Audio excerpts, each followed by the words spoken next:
The MechWarrior franchise has been given another breath of life thanks to the success of MechWarrior Online. Piranha Games has now taken their years of experience with the online-only title to revive the mainline single-player games. MechWarrior 5 Mercenaries is set before MechWarrior Online during the Third Succession War. Players take the helm of a newly reformed mercenary outfit looking to re-establish their presence while taking revenge on the mysterious Black Inferno mercenary group. The writing is very dull. The story is told through cutscenes, conversations between members of the crew and the player on the ship, and text briefings before and after missions. The dialogue is dry and wooden. At times, it sounds a little awkward as the dialogue style does not match the character very well.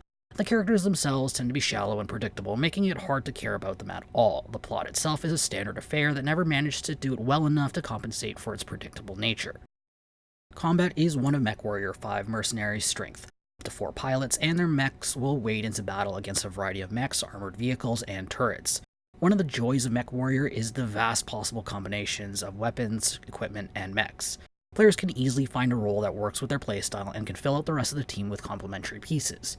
Once in a match, the combat is intense thanks to the location-based destruction system that rewards skill and accuracy. The mech UI and AI are two major sore spots during combat. The UI is not well thought out. Weapon cooldown and heat are two of the most important pieces of information in battle. Heat is shunted to a small bar in the lower left of the screen. Cooldowns are located in an even more difficult to read area in the bottom right, crammed into a table full of weapons.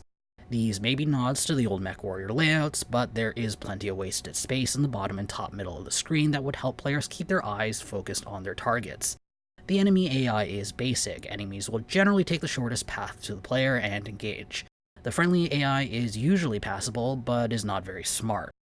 They don't move with much tactical skill, but they will do their best to keep up with players and follow commands as closely as possible. Unfortunately, the AI really struggles with base defense missions as they will plow through the very buildings they've been tasked to protect. While the mechs may look humanoid in appearance, the game handles more like a light simulation than a mechanical version of a first or third person shooter. The experience is more like maneuvering in a tank. The legs of the mech is independent of the torso and uses a throttle system. For those new to the franchise, the game does a decent job of getting new players into the action as quickly as possible. The tutorial is very thorough and teaches the basics well. Learning the intricacies of mech and team optimization is a longer process, especially if players plan on mastering the detailed mech customization menus. The mission design is one of MechWarrior 5's biggest struggles. For starters, the difficulty curve is inconsistent. The first couple of introduction missions that caps off the tutorials are one of the hardest in the game, particularly due to their length, the number of enemies hurled at the player, and the fact that the player must engage alone. Once players have a full squad, missions put up a mild challenge at most.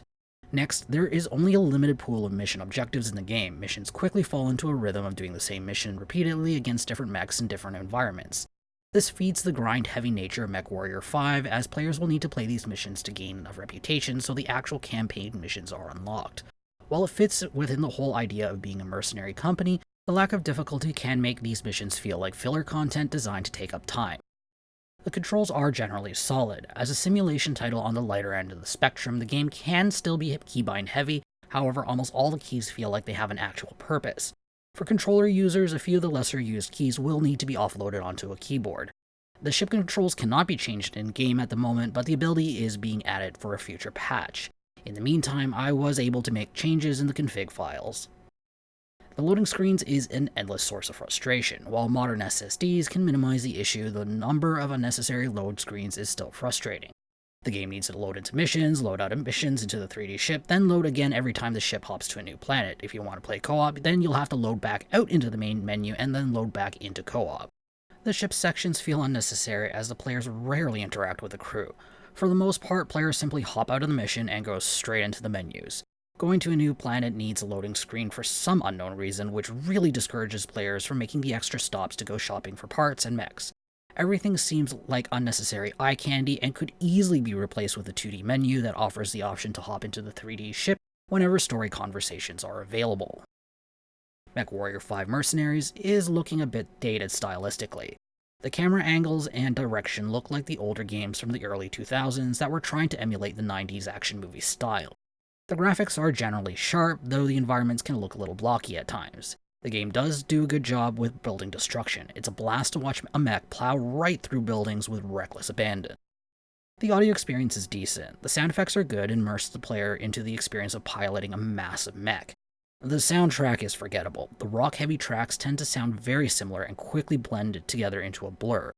The voice acting is passable. All the major characters are voiced by average actors who won't wow the players but won't offend the ears either.